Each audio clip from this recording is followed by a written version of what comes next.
আর ওইটাই জানলার পাশে সিট লয়ে লইলাম, কারণ জানলার পাশে না বইলে আমগো হয়ই না। আর আমার মতন কে কে আপনারা জানলার পাশে বইতে পছন্দ করেন তারা অবশ্যই কমেন্টে জানায় যাবেন।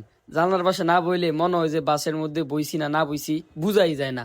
কারণ জানলার পাশ দিয়ে যে সুন্দর বাতাস আইয়ে আর যে সুন্দর ভিউ দেখা যায়, এডি দেখার লেগেই আমরা বাসের সাইডে বসি। বাস থেকে নাইমা হাইরা সোজা অটোতে চড়ে উঠলাম। চড়ার পরে এখনো অটো ছাড়ে নাই, কারণ অটো ভরে নাই। অটোওয়ালা ওই যে ডাকতাছে মানুষ, আমাকেও অটো ভইরা গেছে, হেললিগা অটো ছাইরা দিল। আর আমরা এখন জাম ঠেললা মেন রাস্তায় উঠতাছি। আমনা করে কি আর কমু, এই রাস্তাটার মধ্যে এত জাম থাকে যে ঠেললা যাওয়া যায় না। এই রাস্তায় প্রচুর জ্যাম থাকে।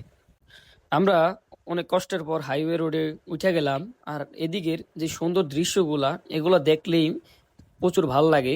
চারপাশে নদী আর খোলা বাতাস। আর আমি রিক্সাতে উঠলেই সবসময় সামনের সিটেই বসি, কারণ সামনের সিটে বসলে আশেপাশের দৃশ্যগুলা খুব সুন্দরভাবে উপভোগ করা যায় এবং দেখা যায়। যেমন এই দেখেন গাইজ, আপনাদেরকে কত সুন্দর করে ভিডিও করে দেখাচ্ছি, কত সুন্দর নদী আর কত সুন্দর ব্রিজ।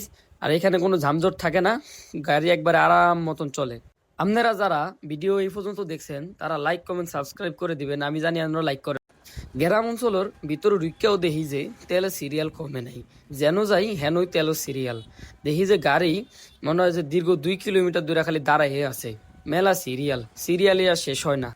আপনাদের লগে কথা কইতে কইতে আমরা সিঙ্গেল বাস স্ট্যান্ড আইসা পড়ছি। আইসা আমরা রিক্সা চেঞ্জ করিয়া নতুন একটা রিক্সা লিয়ে লইছি। এই রিক্সা দিয়া আমরা টানা আমাদের